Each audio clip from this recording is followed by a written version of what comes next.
Both camps were pounded by artillery hidden high in the hills above Beirut. Refugees sheltered in the cellars of ruined buildings throughout the camps as rival guerrilla factions bombarded each other with mortar and rocket fire. A lull in the fighting, and the people of the camps emerged to look for supplies.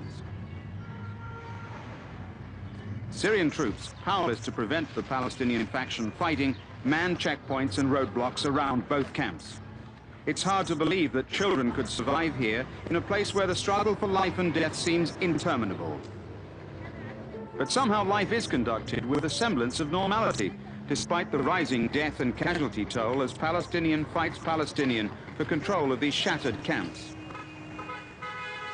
Police put the death toll in the latest round of fighting at 12, with 45 guerrillas wounded. But the overall toll is much higher.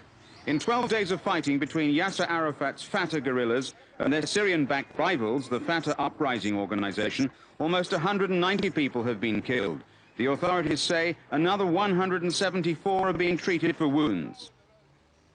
Fatah claims that in the latest battle, 2 assaults by rival guerrilla groups launched under heavy artillery fire were repulsed.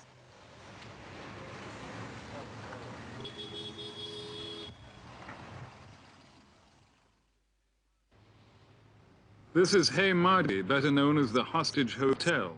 With the Iranian flag marking its entrance, it's the headquarters of Hezbollah, where all 15 Western hostages are believed held. Syrian soldiers stand guard only yards away. Their commanders have said there's no chance of safely rescuing the hostages by force. They say negotiations are the only way. Hezbollah's spiritual leader, Hussein Fadlallah, declared this week that all the hostages held here are alive and well. Secret negotiations to win their release are reportedly underway in Geneva, Algiers, Tehran, and London. The chaos of Lebanon, meanwhile, showed up in another part of the city, this time in Christian East Beirut, where a car bomb blew up in the crowded residential area of Quarantine.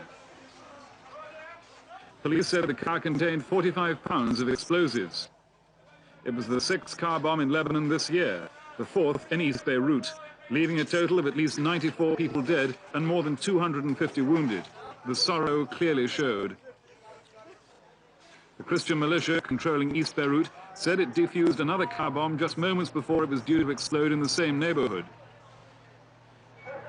As the injured were treated in hospital, the accusations flew over just who was responsible.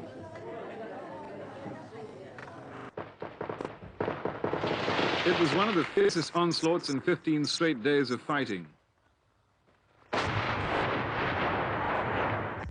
Eyewitnesses said at one point 5 shells were falling every minute on Chatilla, threatening to finally demolish its already shattered buildings. Inside, guerrillas loyal to the PLO chairman Yasser Arafat held out and responded with rocket and mortar fire. Arafat's guerrillas are engaged in a bitter struggle for power in the Chatilla and Bourj al-Barajneh camps with the breakaway PLO faction Fatah Uprising under its leader Abu Mousa. They dislodge Mousa's men from the camps and have control. The rebels have regrouped and are throwing everything they have into the fight. Mousa's troops have valuable allies in Syria, whose forces control much of the area. Casualties are high. Well over 100 people have been killed and nearly 500 wounded since the fighting erupted 2 months ago. An Arafat spokesman accused the rebels of deliberately scuppering a Libyan peace plan with this latest attack, while the rebels say Arafat provoked the confrontation to discredit Syria. The outbreak of fighting ended a 48-hour lull at Chatilla and renewed a violent battle that began 6 weeks ago. The fighting began at dawn when rocket and mortar shells landed inside the camp. One shell went astray, hitting a military checkpoint manned by Syrian soldiers. 2 were killed. The Syrians have refused to enter the camps to restore order.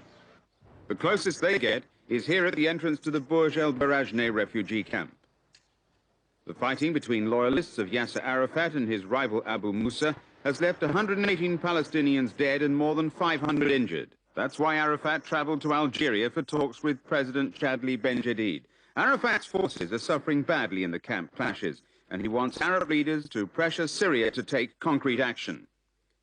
Arafat also knows that Syria's division within the PLO damages his claim to represent all Palestinians if a Middle East peace conference ever goes ahead.